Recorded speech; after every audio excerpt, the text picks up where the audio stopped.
तो बहुत सारे बच्चे ऐसे होते हैं जिनको कि मैथ से डर लगता है, ठीक है। और स्टूडेंट्स पता नहीं क्यों मैथ से डरता है। आज मैं आप लोगों को बताने वाली हूँ जिससे कि आपकी मैथ्स इतनी अच्छी हो जाएगी ना, और आप 100 आउट ऑफ 100 स्कोर कर सकते हैं। और मैंने खुद ने 99 आउट ऑफ 100 स्कोर करे हैं। मैं आज आप लोगों को कुछ टिप्स बताने वाली हूँ जिनको कि आप यूज़ करना है एंड आप मैथ्स में प्रो लेवल के हो जाओगे यार, ठीक है। और मैंने खुद ने उनको यूज़ किया था and I have 99 out of 100। तो चलिए मैं स्टार्ट करती हूँ। First tip is NCERT book, ठीक है। आप सोचेंगे मैम ये क्या, तो NCERT बुक क्या टिप है?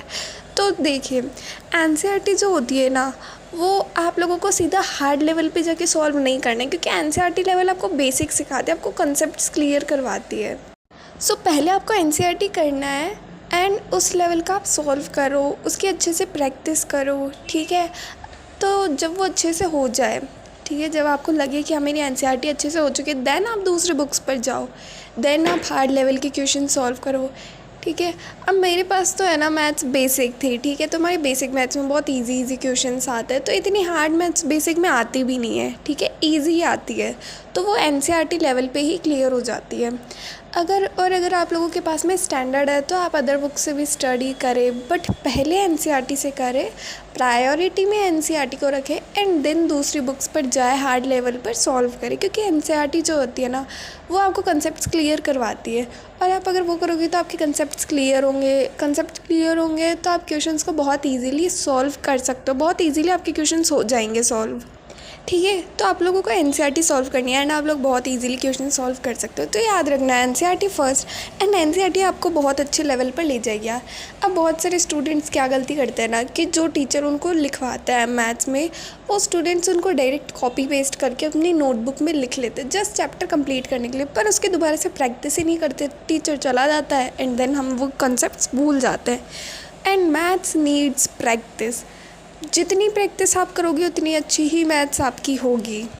प्रैक्टिस इज़ मस्ट इम्पॉर्टेंट, जो कि आपको मैथ्स अच्छी करवा देगा। मोर प्रैक्टिस बेटर मैथ्स, ठीक है। NCERT का एक अच्छे से क्वेश्चन करो एंड रिज़ल्ट आप अच्छा पाओ। अब मैंने क्या गलती करी थी ना मेरे एग्ज़ाम के टाइम पर, कि हमारे एक क्वेश्चन था तो उसमें मैंने कैलकुलेशन मिस्टेक कर दी थी।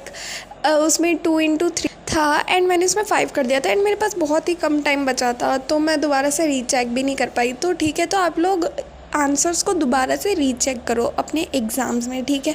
क्योंकि बहुत सारे कैलकुलेशन मिस्टेक्स हम कर देते हैं जो कि हमें लगती नहीं हमसे होगी। अब मैंने एक आंसर ना, मैम जैसे कि मेरे सामने खड़ी थी आंसर शीट लेने के लिए, एंड मैंने मेरा एक क्वेश्चन का आंसर चेंज किया। मैं जब चेक कर रही थी ना, तो मैंने देखा कि मैंने एक कैलकुलेशन मिस्टेक कर रखी थी एंड मैम के सामने ही मैंने आंसर चेंज किया था, बट MCQ में ऐसा नहीं हो पाया था और वहीं पर मेरे मार्क्स कटे। तो ये कुछ टिप्स हैं, आप इनको फॉलो कीजिए एंड 100 आउट ऑफ 100 स्कोर करें। और मैथ्स ना ऐसा सब्जेक्ट है जिसमें आप फुल आउट ऑफ फुल आराम से स्कोर कर सकते हो, ठीक है। ये बहुत पॉसिबल है, और बहुत अगर आप लोग अच्छे से प्रैक्टिस करोगे देन आप फुल मार्क्स गेन कर पाओगे एंड ये आपकी परसेंटेज बहुत ही इंक्रीज़ करेगा, ठीक है। तो इन टिप्स को फॉलो कीजिए। और चलिए बताती हूँ मैं नेक्स्ट। NCERT फर्स्ट टिप है। सेकंड टिप है प्रैक्टिस करो daily, time management, mistake analyse and stay consistent. अगर आप ये लोग टिप्स फॉलो करते हैं देन आप भी बहुत अच्छा मैथ्स में स्कोर कर पाएंगे। तो प्रैक्टिस डेली करनी है। टाइम मैनेजमेंट, जब आप एग्ज़ाम कर रहे हो तब टाइम का मैनेजमेंट करना सीखिए, टाइम पे क्वेश्चंस को कंप्लीट करें। Follow these tips and score 100 out of 100 in maths, ठीक है। मिस्टेक का एनालाइज करना आप जानिए, आंसर्स को दोबारा रीचेक करें। Learn, practice, improve and get 100 out of 100। पहले सीखे देन प्रैक्टिस करिए, देन उनमें इम्प्रूवमेंट लेके आए।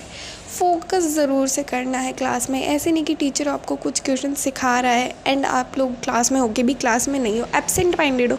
मतलब कुछ बच्चे होते हैं ना क्लास में बैठ के पता नहीं क्या क्या सोचते रहते हैं, तो वो आप लोगों को नहीं करना। एकदम फोकस के साथ चैप्टर्स को समझना है, ठीक है। बाकी सब चीज़ें भी होती रहेगी, but focus is the main thing. आप लोगों को फोकस करके चैप्टर्स को समझने हैं, तभी आप क्वेश्चन सॉल्व कर पाओगे। एंड क्वेश्चन सॉल्व करो, प्रैक्टिस करो एंड गेट 100 आउट ऑफ 100, ठीक है। वीडियो पसंद आई हो तो सब्सक्राइब कीजिए for more such videos and more such interesting tips, ठीक है। एंड आप लोग ये टिप्स फॉलो करोगे, और आप लोग कौन सी क्लास की मैथ्स कर रहे हो मेरे को कमेंट सेक्शन में ज़रूर बताना। आपके पास बेसिक है या फिर स्टैंडर्ड है, या फिर आप लोग कौन सी क्लास में हो, ठीक है। यूज़फुल टिप्स है, बेटर स्कोर कीजिए, हैव ब्राइट फ्यूचर एंड हमारे पेज को फॉलो कीजिए। Thank you for watching.